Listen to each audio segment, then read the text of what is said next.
ಒಂದು ಸಣ್ಣ ಎಕ್ಸಾಂಪಲ್ ಹೇಳ್ತೀನಿ ನಿಮ್ಗೆ. ಯಾರೋ ಒಬ್ಬ ಬಂದ ಆರಾಮಾಗಿ, ಅವ್ರ ಮನೆ ಆರಾಮಾಗಿ ಯಾರು ಬೇಕಾದ್ರೆ ಬರೋರು ಹೋಗೋರು, ಅಷ್ಟೇ ಸೆಕ್ಯೂರಿಟಿ ಗಿಕ್ಯೂರಿಟಿ ಏನಿಲ್ಲ. ನಾನು ಒಬ್ಬನೇ ಕೂತಿದ್ದೆ ಅವ್ರ ಜೊತೆಲಿ.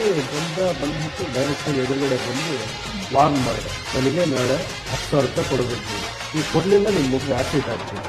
ಹಿಂಗೆ ನನಗೆ ಶಾಕ್ ಆಗೋಯ್ತು. ನಾನು ಏನ್ ಸರಿದು, ನಾನು ಕಾಲೇಜ್ ಅಲ್ವಾ, ಹುಡುಗರನ್ನ ಕರ್ಕೊಂಡ್ಬರ್ತೀನಿ, ನಾನು ಮನೆ ಹತ್ರ ಎಲ್ಲ ಇದು ಮಾಡ್ತೀನಿ, ಪೊಲೀಸ್ ಅಂತ ಮಾರನೇ ದಿನ ಬೇಗ ಹೋಗಿದ್ದೆ. ಸರ್ ಏನ್ ಸರ್ 10 ಗಂಟೆ ಬರ್ತಾನೆ ಬರೀ ರಿಯಾಕ್ಟೇ ಮಾಡಿಲ್ಲ, ಯಾರಿಗೂ ಹೇಳೂ ಇಲ್ಲ. ಮತ್ತೆ ಡೋರ್ ಹಂಗೆ ಗೇಟ್ ಓಪನ್ ಇದೆ, ಆರಾಮಾಗಿ ಕೂತಿದ್ದಾರೆ, ನಾನು ಕೂತಿದ್ದೀನಿ. ಸುಮ್ಮನೆ ನೇರು ಮಾತಾಡ್ಬೇಡ, ಅವ್ನು ಬರಲಿ. ಬಂದ ಮತ್ತೆ 10 ಗಂಟೆಗೆ ಏನೋ ಬಾಟ್ಲಿ ಗಿಡ್ಲಿ ಇಟ್ಕೊಂಡೆ ಬಂದ. ನಾನು ಕೊಡಲ್ಲ, ಹಾಕಿದ್ದೆ.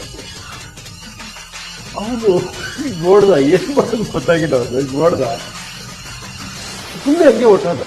ನಾನು ಕ್ಯಾರೆಕ್ಟರ್ ಎಲ್ಲ ನಾವು ಏನೋ ಸುಮ್ಮನೆ ತಿನ್ನೋ, ಹಂಗೆ ಇತ್ತು ಆಕ್ಚುಲಿ.